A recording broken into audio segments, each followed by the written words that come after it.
ഈ ഷാരൂഖ് മേനോൻ ഇപ്പം നമ്മുടെ ഇന്റർവ്യൂവിൽ വന്ന സമയത്ത് തന്നെ ഇവിടെ ചായ കുടിക്കുന്ന ചേട്ടൻ ഉൾപ്പെടെ ഡയറക്ടർമാർ വരെ എല്ലാവരോടും സംസാരിച്ച് ചിരിച്ച് അങ്ങനെ ഒരു ചിരിക്കുട്ടിയായിരുന്നു പണ്ട് മുതലേ. ഞാൻ ശരിക്കും ഇപ്പൊ നമ്മുടെ ഫീൽഡിലാണ്. ഇപ്പൊ ഞാനിപ്പോ താഴെ ചായ ഉം, ആ ചേട്ടനെ യാദൃച്ഛ്യമായിട്ട്, കാരണം ഞാൻ എന്റെ തുടക്കത്തിൽ കണ്ടിരുന്ന ചേട്ടനാ. ഉം. അപ്പൊ എനിക്ക് സത്യം പറഞ്ഞാൽ ഭയങ്കര സന്തോഷം, കാരണം കുറേ വർഷങ്ങൾക്ക് ശേഷം ഞാൻ അദ്ദേഹത്തിനെ കാണുന്നു. ആ പ്രൊഡക്ഷനിൽ തന്നെയാണ് ഇപ്പോഴും. അപ്പൊ ആ ഒരു അവരെയൊക്കെ നമുക്ക് വീണ്ടും കാണുമ്പോഴേ ഭയങ്കര സന്തോഷമാണ് നമുക്ക്. ഇപ്പൊ എന്നെ സംബന്ധിച്ച് ഞാൻ ലൊക്കേഷനാണെങ്കിലും എനിക്ക് തോന്നുന്നു, എനിക്ക് കൂടുതൽ പറയുകയാണെങ്കിൽ ആർട്ടിസ്റ്റുകളെക്കാൾ ഉപരി എനിക്ക് പ്രൊഡക്ഷൻ, അവരുമായിട്ടുള്ള ഒരു ബന്ധം, അല്ലെങ്കിൽ ടെക്നീഷ്യൻസ്, ഇവരൊക്കെയായിട്ട് ഭയങ്കര നല്ല സൗഹൃദമാണ്. പക്ഷെ പലപ്പോഴും പല താരങ്ങളും ഈ ടെക്നീഷ്യന്മാരെ അങ്ങോട്ട് സംസാരിക്കാറില്ല. അതല്ല ഇന്ന് ഞാൻ ഷാരൂഖിൽ കണ്ടേ. അത് ഓരോരുത്തരുടെ സ്വഭാവ രീതിയായിരിക്കും. പക്ഷെ എന്നെ സംബന്ധിച്ച് എനിക്ക് അവരോടൊക്കെ, അതുകൊണ്ടാണല്ലോ അവരാണ് അതുപോലെ തന്നെ പിന്നെ ഞാൻ കണ്ട ഒരു പോസ്റ്റ് പ്രൊഡക്ഷനിൽ ഒരു ചേട്ടനും, ആക്ച്വലി പേര് മറന്നുപോയി. പുള്ളിക്കാരനൊക്കെ ഞാൻ തുടക്കം കണ്ടു. അവരൊക്കെ എനിക്ക് ഇപ്പൊ കാണുമ്പോൾ എന്ത് സന്തോഷം, കാരണം കുറെ ഗ്യാപ്പിന് ശേഷമല്ലേ കാണുന്നത്. അപ്പൊ ഇവരൊന്നും ഞാൻ സത്യം പറഞ്ഞാൽ അങ്ങനെ മറക്കാറില്ല. നമ്മൾ പണ്ട് തൊട്ട് വർക്ക് ചെയ്തവരൊക്കെ ഇപ്പൊ കാണുമ്പോൾ എനിക്ക് ആ ഒരു സ്നേഹം, നമ്മൾ വിളിക്കാറില്ല, എന്നാലും കാണുമ്പോൾ ഭയങ്കര സന്തോഷമാണ്. ഈ പണ്ടൊക്കെ അമ്മമാരും പറയുന്നൊരു പഴഞ്ചൊല്ലുണ്ട്, കൂടുതൽ ആരെയും അടുത്ത് വെക്കല്ലേ, എല്ലാവരോടും ഷെയർ ചെയ്യല്ലേ. ഒരു പൊട്ടിപ്പെണ്ണായിരുന്നു ഷാരൂഖ് മേനോൻ ജീവിതത്തിൽ. അതായിരുന്നു. ഇപ്പോഴും വലിയ മാറ്റമില്ല. അത് സുഹൃത്ത് എന്നോട് പറഞ്ഞു, ഇപ്പോഴും വലിയ മാറ്റമൊന്നുമില്ല, പൊട്ടിപ്പെണ്ണ് തന്നെയാണ്. ഈ പൊട്ടിപ്പെണ്ണ് ആയതുകൊണ്ട് ജീവിതത്തിൽ ഒരുപാട് നഷ്ടങ്ങൾ സംഭവിച്ചിട്ടുണ്ടോ? ഉണ്ടല്ലോ, ഉണ്ട്, ഉണ്ടായിരുന്നു. പക്ഷെ ഇപ്പം പഴയ പോലെ പൊട്ടിയാണെന്ന് ചോദിച്ചാൽ ഇല്ലെന്ന് പറയും. കാരണം കുറച്ചൊക്കെ നമ്മൾ ജീവിത അനുഭവത്തിൽ നിന്നും പഠിക്കുമല്ലോ. ജീവിതാനുഭവങ്ങളുണ്ട് ഒരുപാടുണ്ടല്ലോ. അതിൽ നിന്നെല്ലാം പഠിച്ചൊരു വലിയ പാഠം എന്തായിരിക്കും? അതിൽ നിന്നൊക്കെ പഠിച്ചത് ശരിക്കും ഞാൻ കുറച്ച് ബോൾഡ് ആവണം. ഞാൻ ഒട്ടും ബോൾഡ് അല്ലായിരുന്നു. പണ്ടത്തെ ഷാരൂഖ് മേനോനും ബോൾഡായി മാറിയ ഷാരൂഖ് മേനോനും തമ്മിലുള്ള വ്യത്യാസം എന്തൊക്കെയായിരുന്നു? പണ്ടത്തെ ഷാരൂഖ് മേനോനെ പറ്റി പറയുകയാണെങ്കിൽ ഞാൻ എല്ലാവരെയും പറയുമ്പോൾ വിശ്വസിക്കുമായിരുന്നു. അവരിങ്ങനെ പറയുകയാണെങ്കിൽ ഞാൻ ആണല്ലോ എങ്ങനെ. അപ്പോൾ അങ്ങനത്തെ ഒരാളായിരുന്നു പണ്ട്.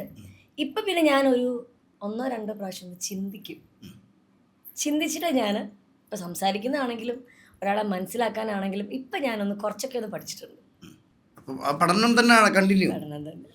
ഇനിയിപ്പോൾ നമ്മൾ സീരിയലിലോട്ട് വരുന്ന സമയത്ത് എനിക്കൊന്ന് ഏറ്റവും കൂടുതൽ നെഗറ്റീവ് റോളും വില്ലൻ കഥാപാത്രമൊക്കെ ഒരുപാട് ചെയ്തിട്ടുണ്ട്. അതെ. ശരിക്കും വില്ലൻ കഥാപാത്രങ്ങൾ ചെയ്യുന്നവരെ ഒന്ന് അടുത്തറിഞ്ഞ് ഏറ്റവും വലിയ പാവത്താനാണെന്ന് കേട്ടിട്ടുണ്ട്. ഏറ്റവും ഉദാഹരണമാണ് ഷാരൂഖ് മേനോൻ. സത്യമാണോ? സത്യമാണ്. അങ്ങനെ ഒരു പൊട്ടിപ്പെണ്ണിന് എങ്ങനെ വില്ലൻ കഥാപാത്രം ചെയ്യാൻ പറ്റുന്നേ? അതെന്താ വെച്ചാൽ എനിക്ക് നേരത്തെ തൊട്ട് ഈ നെഗറ്റീവ് ക്യാരക്ടേഴ്സ് ആകുമ്പോൾ കുറച്ചും കൂടെ നമുക്ക് ചെയ്യാൻ ഭയങ്കര മീൻസ് പെർഫോമൻസ് ആണെങ്കിലും എനിക്ക് ഭയങ്കര ഇഷ്ടമാണ്. കാരണം നമുക്ക് നമ്മുടേതായ ചില സാധനങ്ങൾ നമുക്ക് അതിനകത്ത് ഇടാൻ പറ്റും.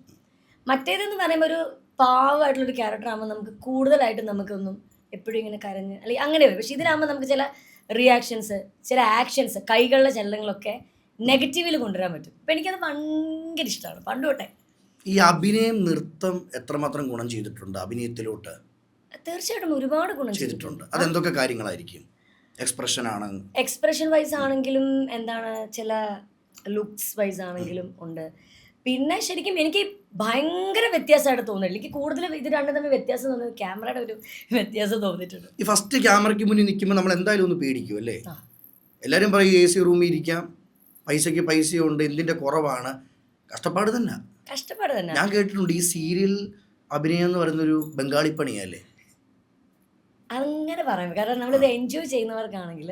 എനിക്ക് പക്ഷെ അങ്ങനെ തോന്നി. ഞാനിപ്പോൾ രാവിലെ വന്നു കഴിഞ്ഞാൽ ചിലപ്പോൾ നമുക്ക് കണ്ടിന്യൂസ് റെസ്റ്റ് ഇല്ലാതെ ചെയ്യും. പക്ഷെ നമ്മൾ ആ ക്യാരക്ടർ വൈസ് ചിന്തിക്കുമ്പോൾ നമ്മൾ ആ സമയം ക്യാരക്ടറായിട്ട് മാറുകയാണെങ്കിൽ നമുക്കതൊരു ബോറിങ് അല്ലെങ്കിൽ ഭയങ്കര പണിയൊന്നും ഫീൽ ചെയ്യില്ല. ഫസ്റ്റ് ക്യാമറ വന്ന് നിന്നപ്പോൾ അനുഭവം എന്തായിരിക്കും? ഫസ്റ്റ് ഞാൻ ഈ കവർ സ്റ്റോറി ചെയ്യുന്ന സമയത്ത് അത് ശരിക്കും പറഞ്ഞാൽ വിറച്ചാ നിന്ന്. കാരണം ഞാൻ എൻ്റെ കൂടെ നിന്ന് അഭിനയിക്കുന്നത് ഒന്ന് സുരേഷ് ചേട്ടനാണ്. ഒന്ന് ലേഡീസിലെ നായിക എന്ന് പറയുന്നത് തബുവാണ്. എല്ലാം ചെറിയ ആൾക്കാരല്ലേ? എല്ലാം ഇവരുടെ കൂടെ ഞാൻ അതിൽ എന്താണ് പറയുക, എനിക്കാണെങ്കിൽ അതുപോലെ നമ്മൾ പേടിച്ചത്. പക്ഷേ എന്നാൽ പോലും സുരേഷ് ചേട്ടനാണെങ്കിലും പുള്ളിക്കാരി ആണെങ്കിലും ഭയങ്കര നല്ല സപ്പോർട്ടായിരുന്നു. നമ്മളൊരു തുടക്കക്കാരി എന്നുള്ള അങ്ങനത്തെ ഒരു ഇതുണ്ടായിരുന്നു, എല്ലാം പറഞ്ഞുതരും, അങ്ങനെ നല്ലൊരു. അതുകൊണ്ട് എനിക്ക് ആദ്യം ചെന്നപ്പോൾ ഒരു പേടി ഉണ്ടായിരുന്നു. പിന്നെ ശരിക്കും അവിടുത്തെ ഒരു ഫാമിലി ഒരു ഇതായിട്ട് എനിക്ക് ഫീൽ. എല്ലാവരും ചേർത്ത് പിടിച്ചു. എല്ലാവരും ചേർത്ത്. ഈ സിനിമയും സീരിയലും തമ്മിലുള്ള വ്യത്യാസം ഏറ്റവും കൂടുതൽ കണ്ടത് എന്തായിരിക്കും? സിനിമയും സീരിയലും മീൻസ് ആക്ടിങ് വൈസ് ആണോ ചോദിച്ചത്? അത് ഞാൻ പറഞ്ഞതാണ്, എനിക്ക് വലിയ വ്യത്യാസങ്ങളൊന്നും തോന്നില്ല. വലിയ ക്യാമറയുടെ ചേഞ്ച് തോന്നിയിട്ടുണ്ട്, ബിഗ് ക്യാമറ അല്ലെങ്കിൽ അങ്ങനെ ഒരു ചേഞ്ച് തോന്നിയിട്ടുണ്ട്.